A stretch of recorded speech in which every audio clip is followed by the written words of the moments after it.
Alhamdulillahirrabbilalamin. Wabihi nasta'inu ala umri dunia walin wa ala alihi wa sahbihi ajmain. Asyhadu an la ilaha illallah wahdahu la syarikalah wa asyhadu anna Muhammadan abduhu wa rasuluhu alladzi la nabiyya ba'dah. Ikhwati iman rahimakumullah. Salam jumpa bersama saya di channel APK PAMS, nama channel berbasis keluarga dengan berbagai sajian menarik dari berbagai aspek kehidupan dan atau kegiatan yang ada di lingkungan masyarakat atau institusi tertentu. Tidak lupa pula saya menyampaikan salam kedaulatan rakyat dan salam perubahan. Semoga rakyat Indonesia ke depan dapat melahirkan pemimpin yang amanah, jujur, adil, dan sanggup melindungi kepentingan rakyatnya sendiri. Ikhwati iman rahimakumullah, kemarin tanggal 25 November 2023 bertempat di Hotel Sultan Raja Soreang, Kabupaten Bandung, berlangsung musyawarah kerja nasional kedua pimpinan Pusat Persatuan Islam. Pada hari yang bersamaan pula di kota Bandung, tepatnya di Tegalega, berlangsung aksi bela Palestina yang diselenggarakan oleh pimpinan daerah Persis Kota Bandung. Aksi tersebut diikuti oleh sekitar 5.000 lebih peserta. Dan pada hari Ahadnya, tanggal 26 November 2023, pimpinan Pusat Persatuan Islam akan menyelenggarakan acara penyerta Muskernas, yakni pertunjukan Persis Theater 2023 di Gedung Budaya Sabilingan dengan mengundang elemen generasi muda, diantaranya para santri dan pelajar dari unsur pesantren Persatuan Islam, termasuk juga pemuda Persatuan Islam, pemudi Persatuan Islam, dengan bertujuan untuk lebih memperkenalkan kilas balik perjalanan Persatuan Islam sejak tahun 1923 hingga 2023. Nah, selanjutnya bagaimana nanti menanamkan pemahaman kepada generasi muda peran Persis menjelang abad kedua atau sekarang sudah memasuki abad yang kedua.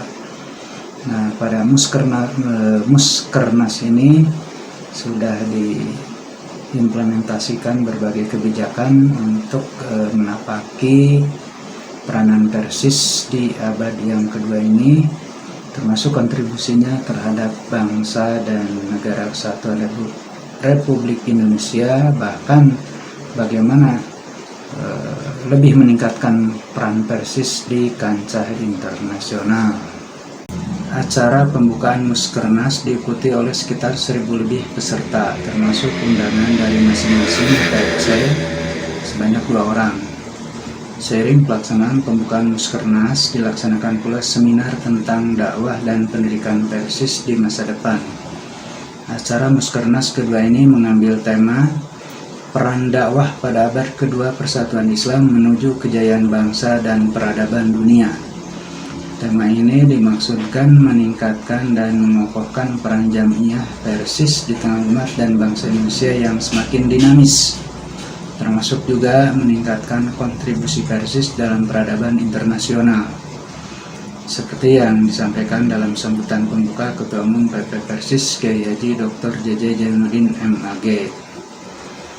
Adapun lebih jauh, Ketua Umum PP Persis bahwa dalam rangka menjelang pemilu tahun 2024, Persis mengambil jarak yang sama ke semua elemen politik atau partai politik manapun dan bersikap netral, namun akan mendukung platform terbaik yang diprogramkan oleh caleg maupun kandidat capres dan cawapres manapun.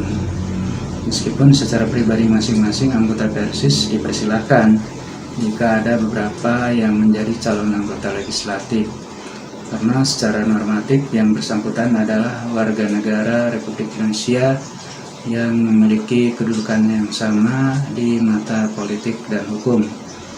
memiliki hak yang sama untuk memilih dan dipilih.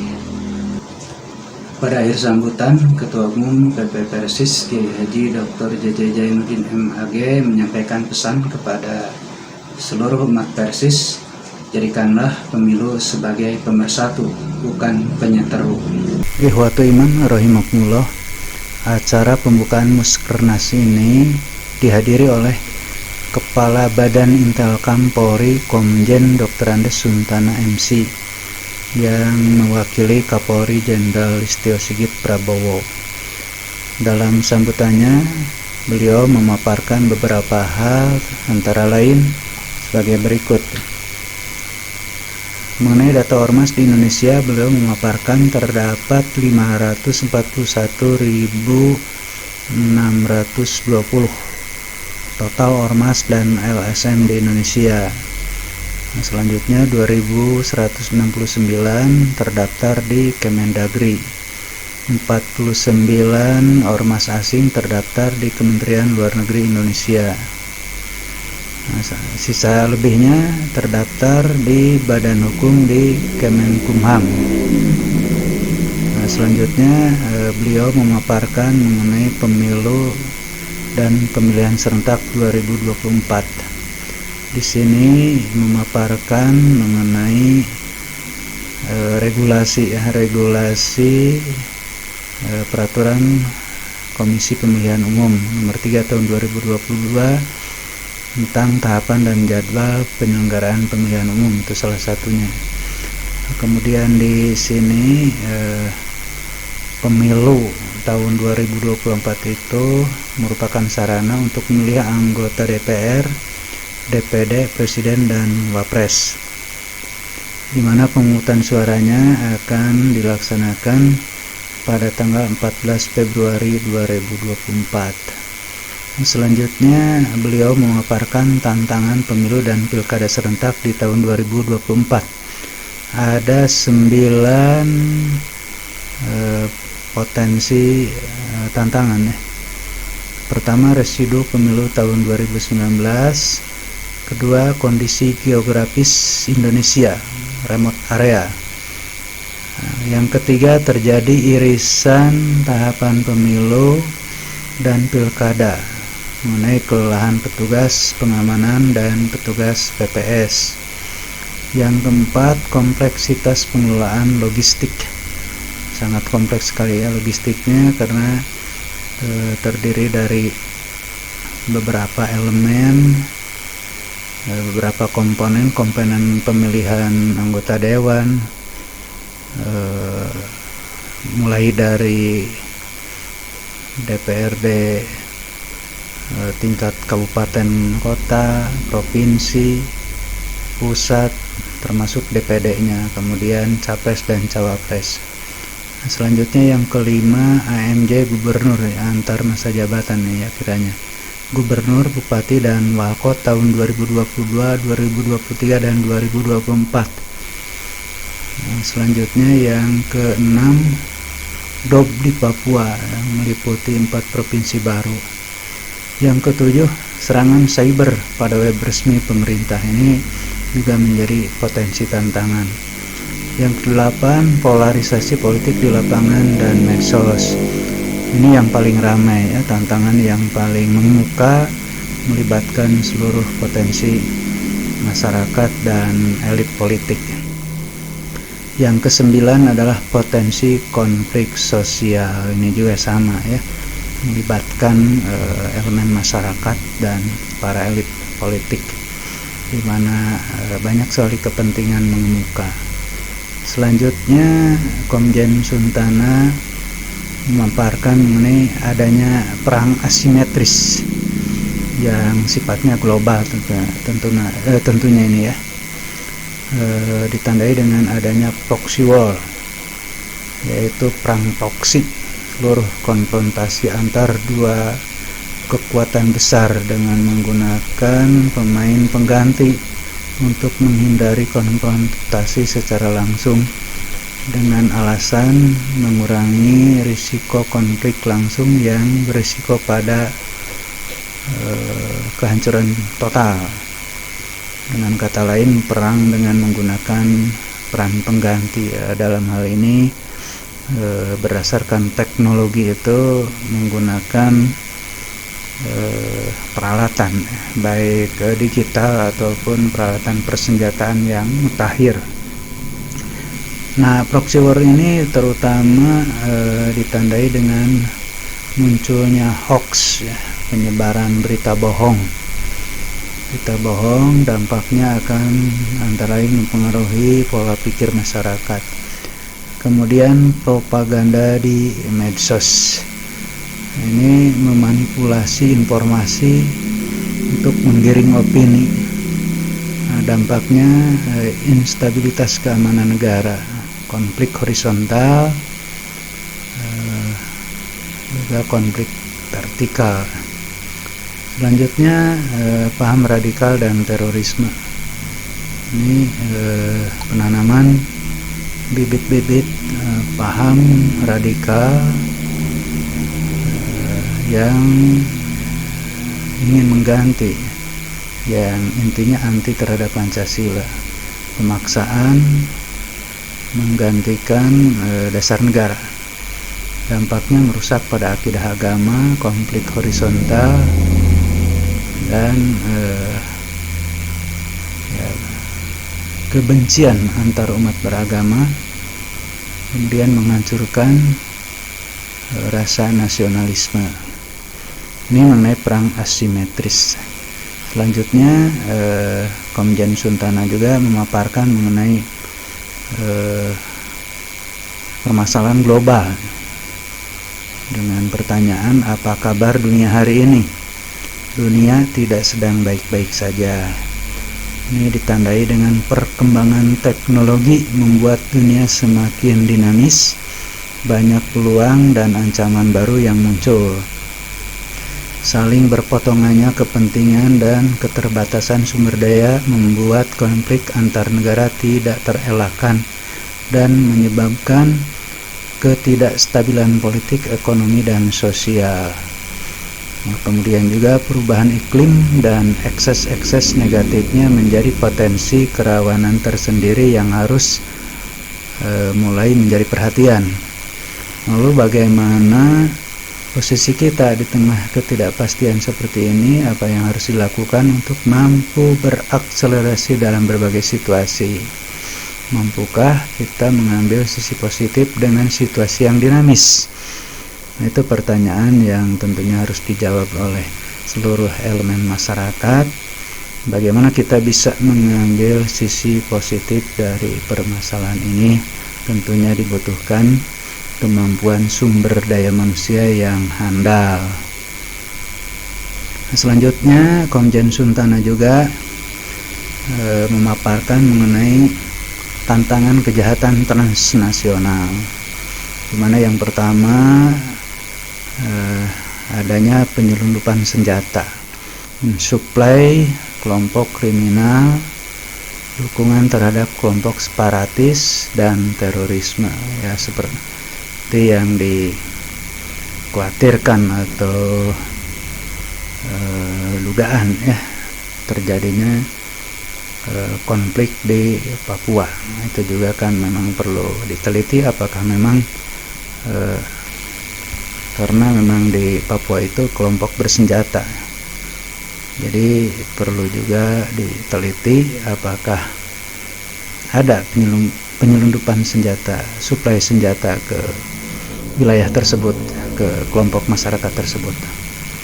Selanjutnya penyelundupan narkoba. Nah, ini yang paling gencar ya kalau kita saksikan di media, merusak generasi produktif, pelemahan ekonomi masyarakat menengah ke bawah, kemudian ketahanan nasional. Ini dampaknya ke sini. Nah, selanjutnya money laundry, pencucian uang.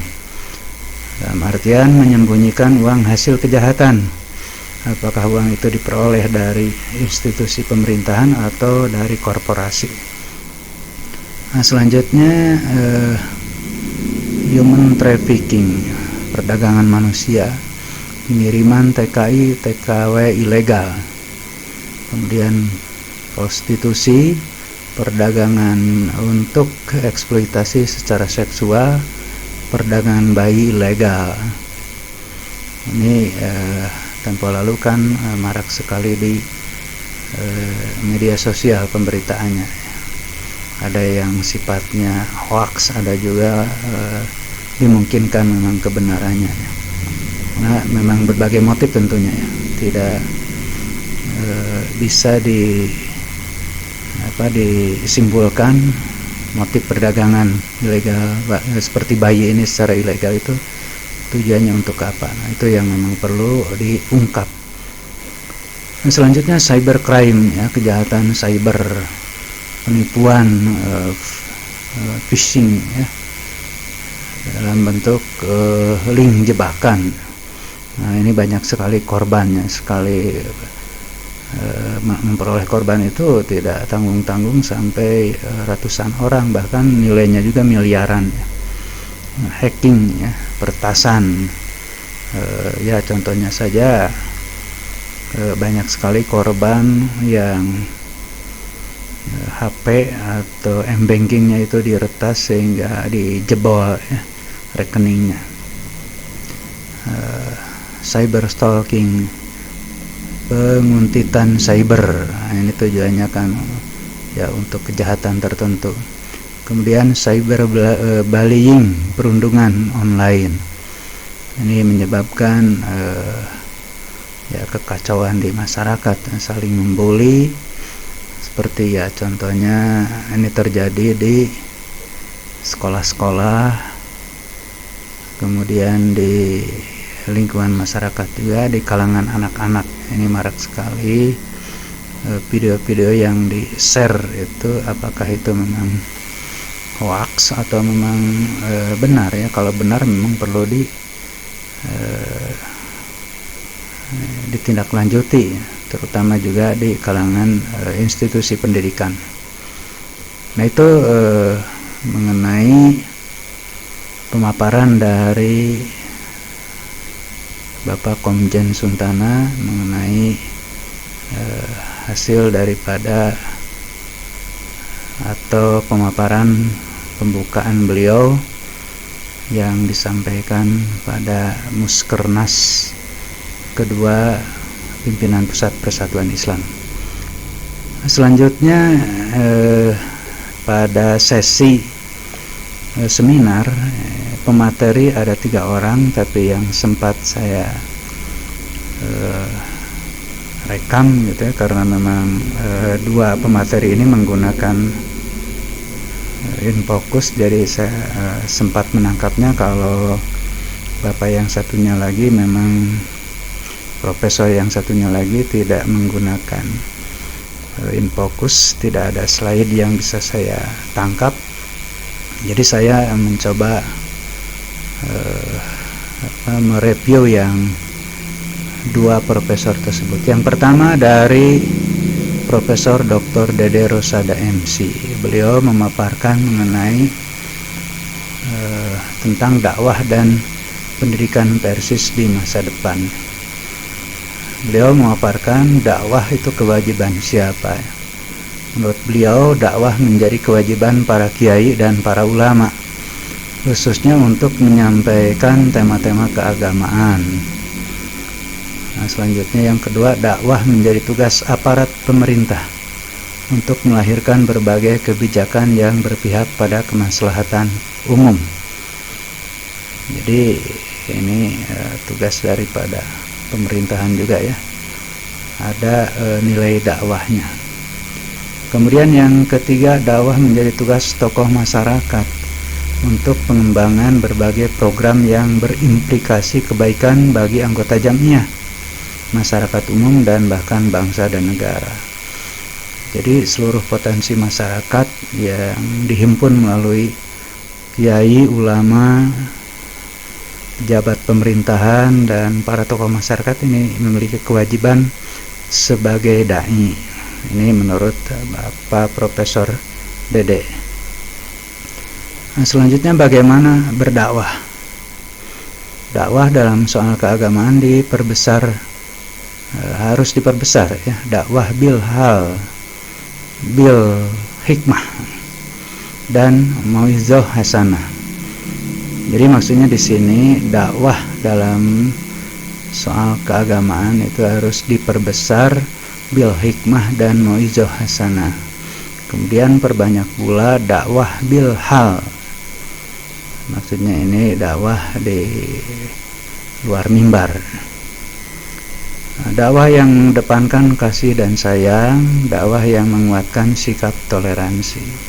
Jelas kalau di dalam Islam itu, Islam adalah agama yang paling toleran. Selanjutnya tantangan pendidikan khususnya di lingkungan Persis, belajar dari sejarah. Jika belajar dari sejarah, maka bisnis pendidikan Persis bukan pendidikan madrasah, tapi justru bisnis sekolah. Di dalam artian maksudnya ini adalah kalau memang Jamiah Persis mau mencari input pendapatan dari lembaga pendidikan, bukan dari madrasah tetapi dari sekolah. Karena menurut profesor, pendidikan madrasah itu memang harus digratiskan, dalam arti ya paling tidak diringankan biayanya, karena yang bersangkutan outputnya itu akan menjadi dai yang outputnya itu tidak akan mendapatkan profit jabatan. Beda lagi kalau dari sekolah karena ke depan memang sekolah ini di lingkungan Persis harus diperbesar untuk menduduki jabatan-jabatan tertentu baik di pemerintahan ataupun di korporasi. Jadi yang bersangkutan ya terstruktur mendapatkan penghasilan sesuai dengan posisinya. Makanya memang wajar kalau sekolah tersebut ya biayanya layak lah, relevan sesuai dengan kebutuhan nanti. Selanjutnya bagaimana sebaiknya ke depan, perbesar sekolah, ini seperti yang dimaksud tadi, dan batasi madrasah. Ini maksudnya di abad yang kedua ini, perbesar universitas dan batasi STAI. Ini sebetulnya seperti yang tadi di pembukaan Ketua Umum PP Persis, bahwa kebijakan-kebijakan pimpinan pusat sudah diimplementasikan, seperti sudah berdirinya Universitas Persatuan Islam UNIPI, dan sekarang sudah ada IAIPI Institut Agama Islam Persatuan Islam. Kemudian perbesar prodi-prodi linear market dan batasi prodi ilmu murni. Jadi linear market ya yang tadi ya, outputnya dari sekolah-sekolah Persis itu akan menduduki posisi-posisi tertentu. Perkuat integrasi ilmu dalam kurikulum dan proses pembelajaran, sehingga akan lahir profesional muda yang islami. Jadi Persis itu harus mencetak output yang menduduki posisi-posisi tertentu di jabatan pemerintahan, di korporasi, tetapi mereka memiliki, selain profesionalitas dalam profesinya, juga memiliki akhlak islami. Itu yang dimaksud oleh Bapak Profesor tersebut. Kemudian arah pendidikan tingginya, pada level perguruan tinggi Persis harus lebih banyak membuka universitas daripada STAI, sama yang tadi dengan yang tadi. Kini sudah memiliki universitas dengan beberapa fakultas dan program studi. Model kurikulum Merdeka Belajar.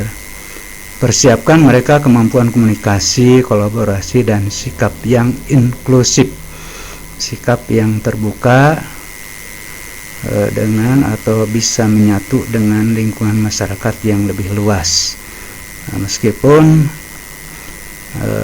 memiliki karakter sebagai alumni daripada Persatuan Islam yang sifatnya di lingkungan masyarakat itu tetap mengedepankan ta'muruna bil ma'ruf wa tanhauna 'anil munkar. Bagaimana sebaiknya ke depan? Pembelajaran yang mengantarkan siswa dan mahasiswa memiliki kompetensi 4C, 4C. Pertama, critical thinking competence. Jadi kemampuan untuk berpikir kritis tentang lingkungan sosialnya. Creativity and innovation, kreatif dan mampu berinovasi. Kemudian communication, mampu berkomunikasi dengan berbagai lingkungan sesuai dengan kebutuhannya. Kemudian juga collaboration, mampu bekerja sama, bersanding dan bersaing dalam berbagai kepentingan, tentunya untuk kepentingan yang maslahat. Dengan demikian mereka bisa survive dalam kehidupannya dan lebih jauh bisa maju dan berkembang. Itu menurut Profesor Dede Rosada MC.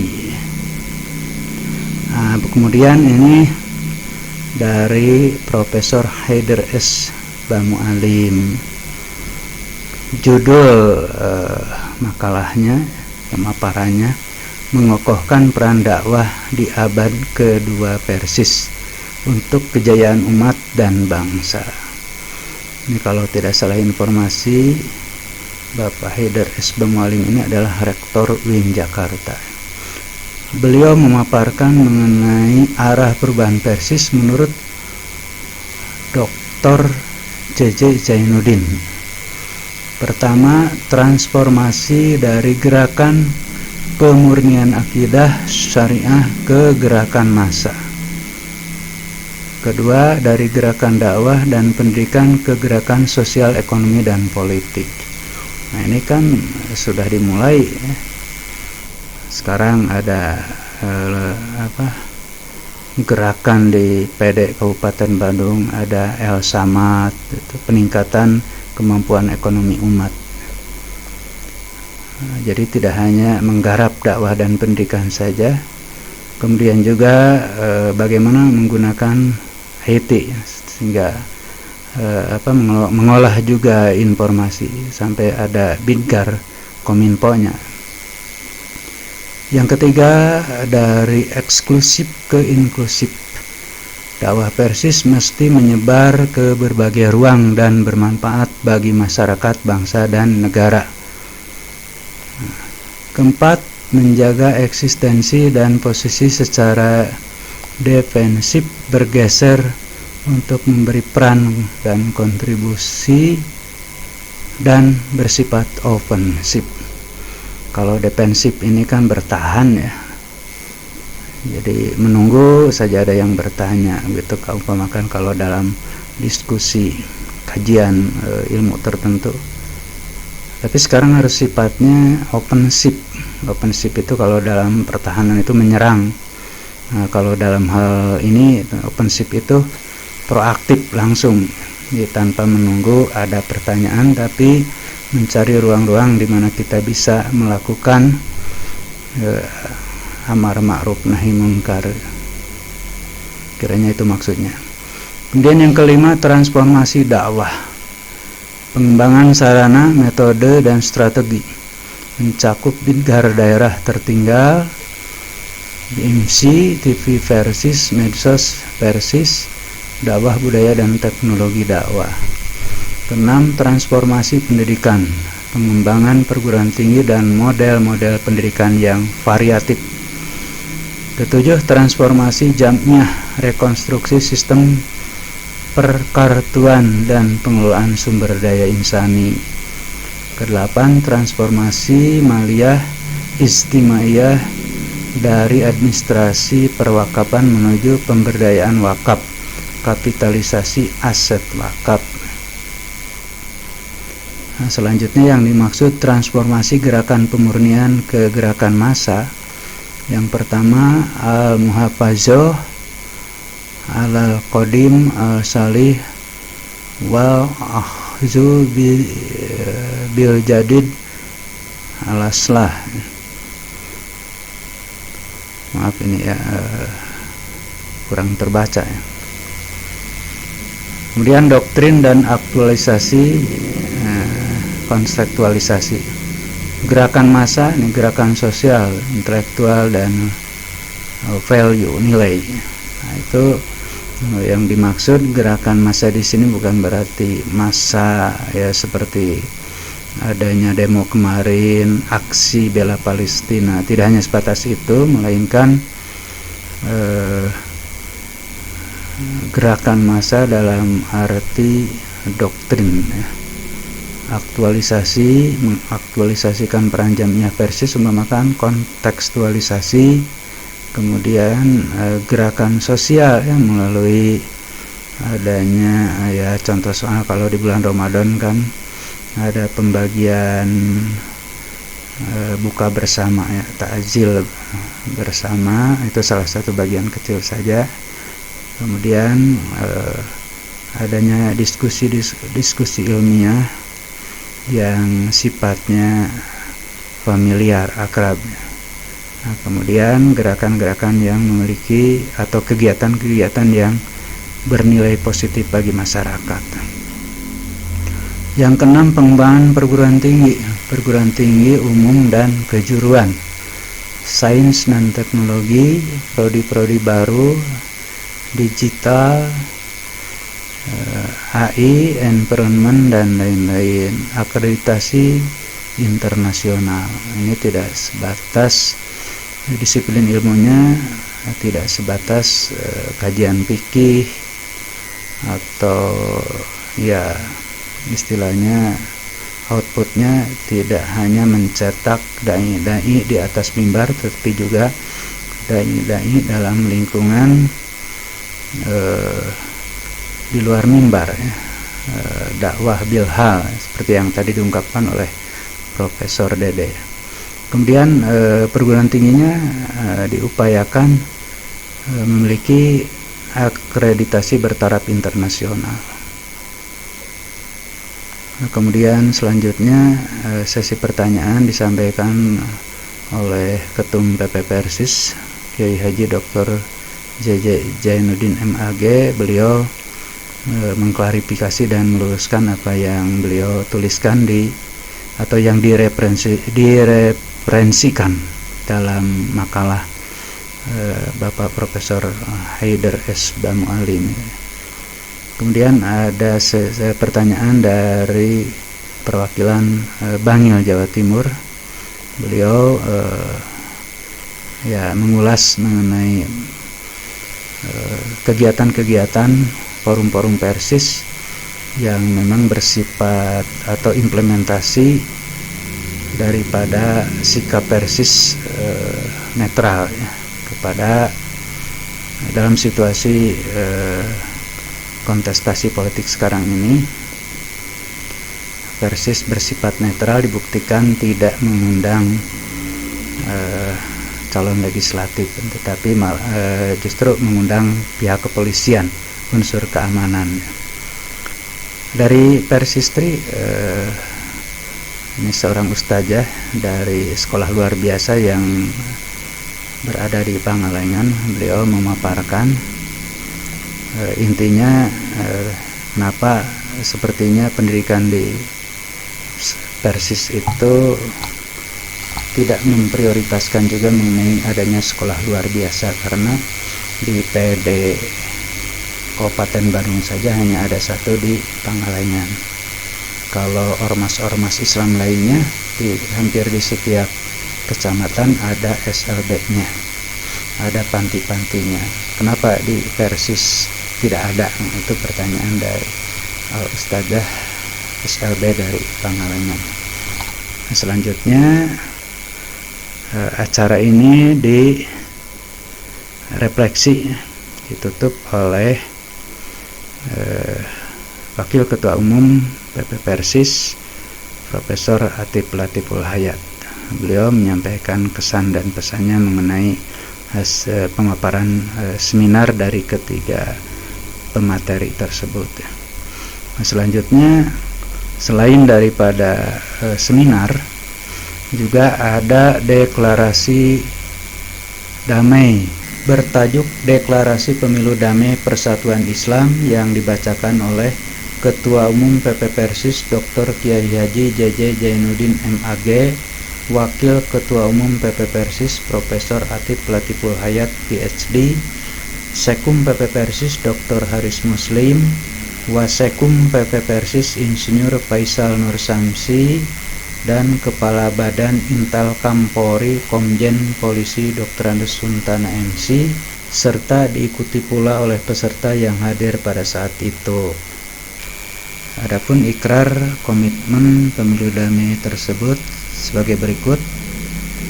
Pertama, siap berpartisipasi aktif dalam proses pemilu 2024 dengan cara menggunakan hak suara dan tidak golput.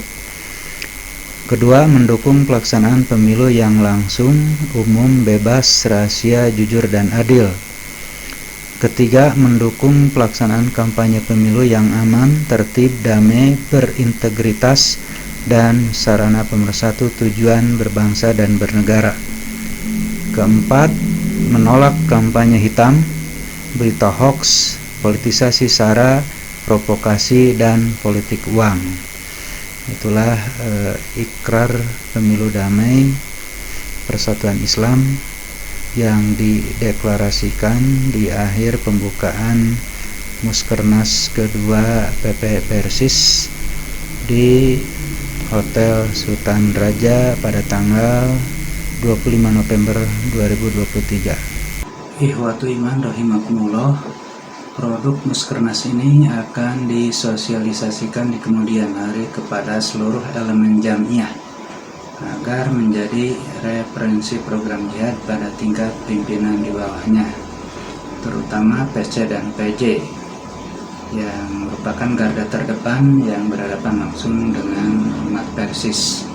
Selanjutnya video ini saya dedikasikan pertama sebagai laporan kepada Ketua PC Persis Ciwidey yang telah menugaskan saya sebagai undangan pada Muskernas kedua ini, dan yang kedua sebagai media penyampaian informasi kepada seluruh rekan Taskil, termasuk kepada anggota dan simpatisan Persis di Ciwidey khususnya, serta ikhwatu iman di mana saja berada.